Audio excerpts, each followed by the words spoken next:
Hi guys! Welcome back again to my channel. So for today's vlog is i-share ko sa inyo kung paano tayo mag-fill up sa Annex A. So madami sa akin nagtatanong paano mag-fill up sa Annex A. So ngayon is gagawan ko kayo ng video. And sa mga walang Annex A, mag-PM kayo sa akin kasi nagre-reply talaga ako. Okay, kulitin niyo ako kapag natatabunan kasi minsan ang daming messages so huli ko na siya ma-check. Pero I'll do my best na replyan kayo lahat. So dito muna tayo sa pag-fill up ng form. So first is meron tayong name of BIR or registered seller or merchant. So for example, yung pangalan ng CUR mo is nakalagay doon, Juan, Juan Ang. Okay, Juan Ang. So, ito yung name mo. Next is business address located. So, dapat yung address nyo sa CUR nyo is same dito sa annex nyo. So, for example, Makati City. Next is meron tayong identification number or yung TIN number nyo. So, ilalagay natin dito 2, 3, 4, 5, 6, 7, 8, 9, 10. 0, I mean. So, yan yung ating TIN number. Next is, dito sa number 1, meron tayong that I derive my income from sales. So, saan ba kayo nagkakaroon ng source of income? Or ano yung platform nyo? So, for example, meron tayong TikTok. Okay. TikTok. Okay, next is, for example, may Shopee pa. Pwede naman isang source lang para hindi na kayo gumastos ng madaming stamp. Okay, so sabi din ng BIR, pwede naman parang ganito lang. Or TikTok, Shopee, or Lazada. So for example, ganyan. Lazada. Okay, so ito yung ating number 1. Ano daw yung mga electronic marketplaces operators? So which is yung TikTok, Shopee, and Lazada. So baba tayo. Okay, teka lang. Dito na tayo sa number 2. Okay. So, clear ko muna to guys. Sa una is yung name natin. Okay. So, dito is yung name. Okay, teka lang. Oops. Okay. Dito is yung name natin. 'Di ba? Yung address natin. Taga saan ba tayo? Yung team natin. Make sure same sa CUR. Anong platform ka? Lazada or Shopee or TikTok? Yung sa number 2 guys is that for the period. So, kapag nag-exist ba ng 500,000 or ng below 500,000 siya. So, if ever below 500,000 naman and hindi naman siya nag-exceed ng 500,000, maglalagay ka ng check. Okay. So, like ganito. So, dito, check. So, kapag hindi ka nag-exceed ng 500,000 for the period of gross remittances ng mga goods nyo or services. Okay. Baba tayo. So, meron tayo dito sa baba, like yung perma natin, and the rest is wag na natin gagalawin kasi yung abogado na yung gagalaw doon.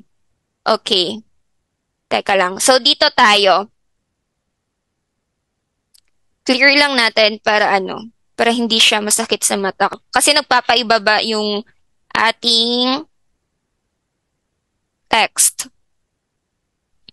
So, dito guys, na portion, like dito, huwag nyo na gagalawin.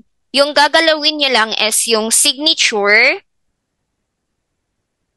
and printed name nyo. For example, Juan de la Cruz, and then signature nyo. So, dito is the rest. Yung gagalaw dito is yung sa office ng attorney. So, dito yung stamp natin is 30 pesos. Guys, I suggest na magpa-notarize kayo sa PAW, like yung public attorney natin sa munisipyo. Kasi free yun siya, wala kang babayaran. So, bale, if ever hindi naman available yung ating mga public attorney, minsan may meeting or hearing. So, yung ating second option is magpunta sa mga private na attorney. So, yung bayad is 100 pesos lang siya. So, sa akin kasi 4 copies na siya. Yung isa is isubmit doon sa office nila and yung tatlo is sa'yo. Ipascan mo yon and ipasa online sa Shopee, Lazada, or TikTok. Soft copy yung isasubmit natin. So, bali dito, yung step-by-step nito is, di ba, kapag meron na kayong form and nakapag-fill up na kayo dito, like nang tinuro ko sa inyo, yung next step is pupunta tayo sa BIR. So, saan ba na BIR? Sa munisipyo ba or sa city talaga, sa RDO? So, sa akin kasi, nag-try ako sa munisipyo.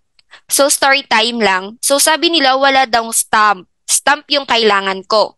So, sabi ko, meron daw dito. So, nag-insist talaga ako na meron.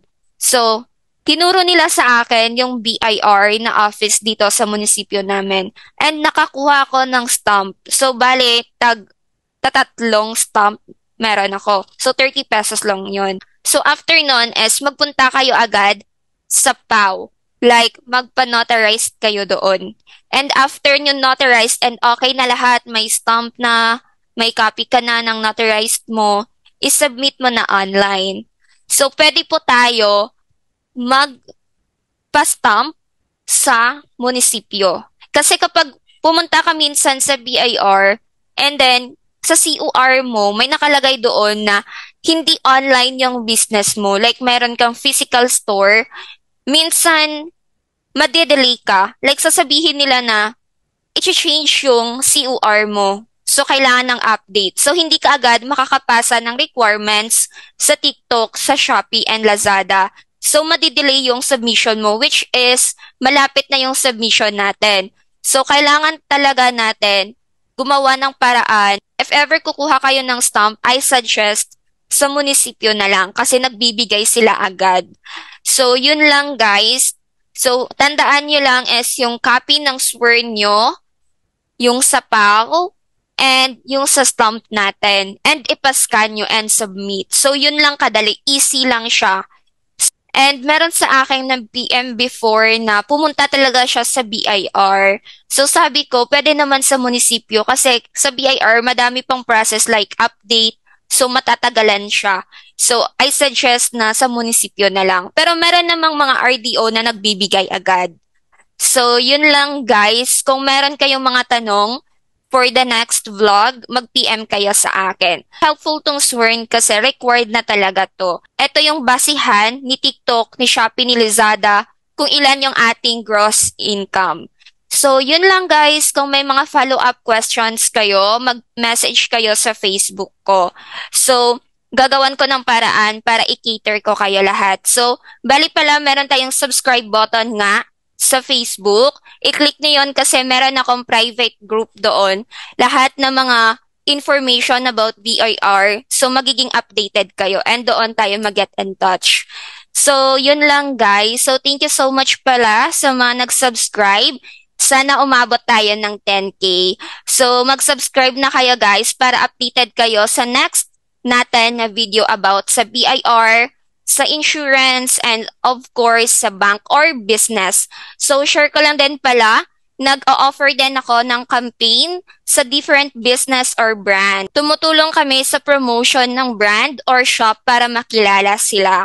So, if ever interested kayo na magkaroon ng big engagement sa brand or business nyo, mag-consult kayo sa akin and i-cater ko kayo. So, magkakaroon tayo ng parang Zoom meeting. So, yun lang guys for today's video. Don't forget to subscribe. Thank you so much and goodbye.